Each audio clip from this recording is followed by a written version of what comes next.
Assalamualaikum warahmatullahi wabarakatuh. Perkenalkan nama saya Afia Briana Santoso, NBI 16121210061, akan mempresentasikan hasil dari ETS pengendalian dan penyamanan mutu dari kelas A. Jadi yang akan dibahas di sini adalah soal dan jawaban. Yang pertama kita akan masuk pada soal. Soal nomor 1. Identifikasi sebuah produk. Kemudian definisikan dimensi kualitas apa saja yang ada atau melekat pada produk tersebut dan jelaskan masing-masing dimensi kualitas yang saudara temukan. Nomor 2, sebuah perusahaan air mineral melakukan inspeksi untuk ketetapan volume minuman botol dalam kemasan 200 ml. Kita disuruh untuk yang pertama, satu, dari identifikasi data apakah jenis cacat dari atribut atau variabel pada komputer, berikan alasannya. Yang kedua ada buatlah peta kendali X dan R dengan menggunakan Microsoft Excel dari data di atas beserta hitungan rumus lengkap dan jelaskan. Apakah hasil pada poin B semua subgrup data telah terkendali? Bila masih ada yang belum terkendali, maka buatlah peta kendali revisi beserta dengan rumusnya dan jelaskan bagaimana hasilnya. Dan nomor 3, sebuah pabrik melakukan pemeriksaan pada satu lot bahan baku yang dipasok oleh sebuah supplier. Dari sebuah lot yang berisi 1000 gulung benang, diambil sampel 20 gulung. Batas maksimal gulungan pada cacat yang diperoleh satu gulung dengan rata-rata cacat sebesar 5%.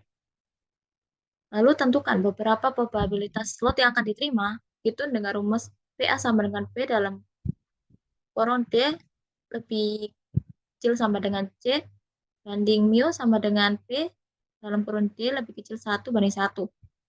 Dan B, berapakah probabilitas slot yang akan ditolak? Hitung dengan rumus PA aksen sama dengan 1 minus PA. Untuk jawaban, kita masuk dalam nomor 1. Produk yang diidentifikasi adalah susu Bantaril Good. Dimensi kualitas yang ada pada susu Bantaril Good yaitu kualitas variabel, memiliki panjang kemasan yang berkisar 12,8 cm dan memiliki berat kotor sebanyak 55 ml. Untuk kualitas atribut, susu Bantaril Good memiliki kemasan dengan sablon yang jernih. Isi dari produk ini juga terjamin selama tidak ada perubahan warna, bau, dan rasa. Untuk jawaban nomor 2, tabel dimaksud adalah sebagai berikut. Pada data di samping termasuk ke dalam cacat variabel karena karakteristik di atas, yaitu volume air atau banyak tidaknya air dalam kemasan, merupakan hal yang dapat diukur dan diekspresikan ke dalam suatu skala pengukuran yang kontinu.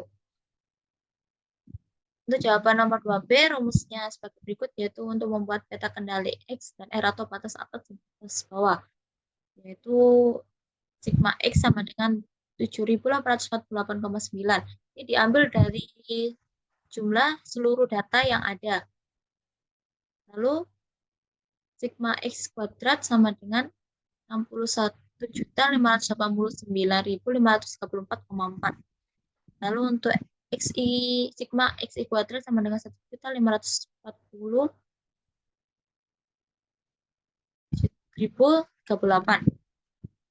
Lalu untuk jumlah data KN. Jumlah data KN itu adalah banyaknya jumlah pada sampel. Yaitu X sama dengan sigma X bagi N sama dengan 7.848,9 dibagikan 40 sama dengan 196,198.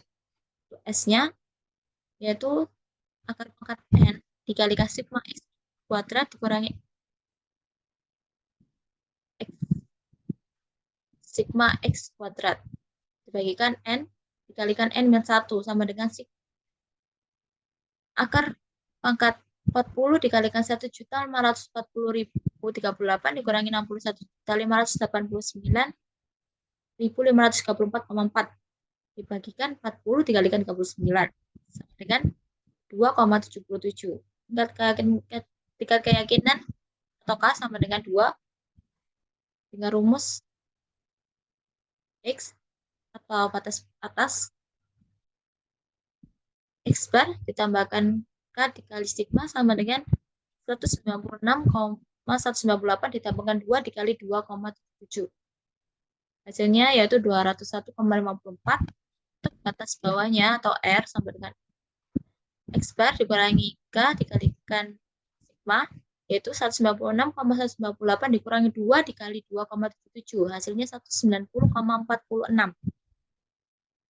Jadi untuk jawaban nomor 2 dari perhitungan tadi dapat disimpulkan bahwa batas atas atau X dari data sampel di atas adalah 201,54 dan untuk batas bawah atau R adalah 190,46 sehingga diperoleh grafik penyelesaian samping. Lalu untuk jawaban nomor 2C, dari perhitungan di atas, data atau sumber masih terkendali. Artinya dari semua data masih ada beberapa yang melewati batas kontrol, sehingga harus dilakukan kembali perhitungan sampai tidak ada lagi yang melewati batas kontrol.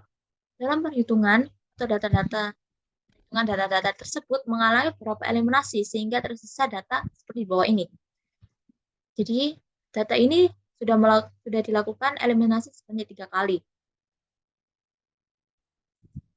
Sehingga dapat dihitung kembali menjadi X bersama dengan 6.473,2 dan sigma X kuadrat sama dengan 41.902.308,2 dan sigma X kuadrat sama dengan 1.269,1.269.875. Lalu untuk jumlah data N. Data yang sudah tereliminasi ini, data sampelnya tersisa 33 data.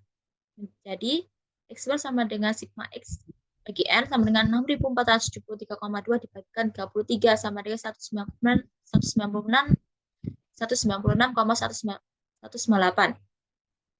Dan S-nya akar pangkat di S-nya menjadi akar pangkat 33 dikalikan 1.269.875 dikurangi 41.902.318,2 diberikan 33 dikalikan 32 sama dengan 1,84. Dengan keyakinan kita tetap yaitu 2, jadi batas atasnya adalah X bar tambah K dikalikan sigma dengan 196,198 ditambahkan 2 dikali 1,84 menjadi 199,67 dan batas bawahnya jadi X bar dikurangi 3 dikalikan sigma menjadi 196,156 dikurangi 2 dikalikan 1,84 menjadi 192,33. Dari perhitungan eliminasi di atas dapat disebutkan bahwa batas atas atau X baru adalah 199,67 dan untuk batas bawah baru adalah 192,33 sehingga diperoleh grafik penyelesaian seperti di samping. Dari grafik di atas dapat disimpulkan bahwa sudah tidak ada lagi data sampel yang perlu dieliminasi. Sisa sampel yang tidak cacat dan sesuai dengan kualifikasi batas kontrol adalah sebanyak 33 data dari jumlah data yang semula berjumlah 40 data. Dan untuk jawaban nomor 3, ketahui berapa data mengenai rencana sampling. Penamaan yaitu N besar sama dengan 1000 dan N kecilnya 20. Cacat C atau cacatnya 1, P-nya sama dengan 5% atau 0,05. Mu sama dengan N dikali P sama dengan 20 dikalikan 0,05 sama dengan 1. Menentukan probabilitas penerimaan atau PA dari data menggunakan tabel Poisson sehingga diperoleh data di samping ini.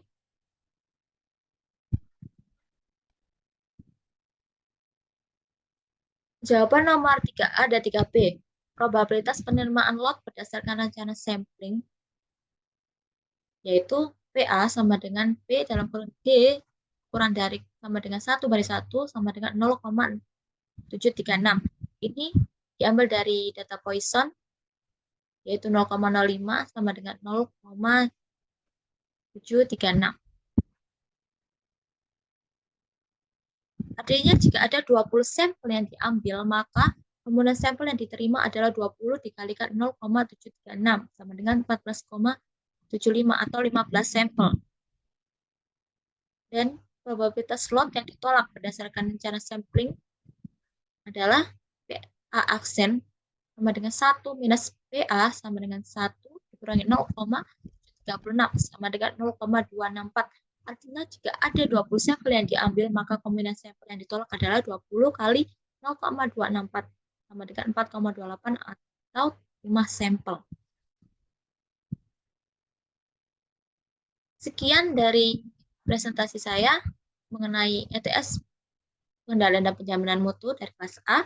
Jika ada salah kata yang disengaja maupun tidak, mohon dimaafkan. Wassalamualaikum warahmatullahi wabarakatuh.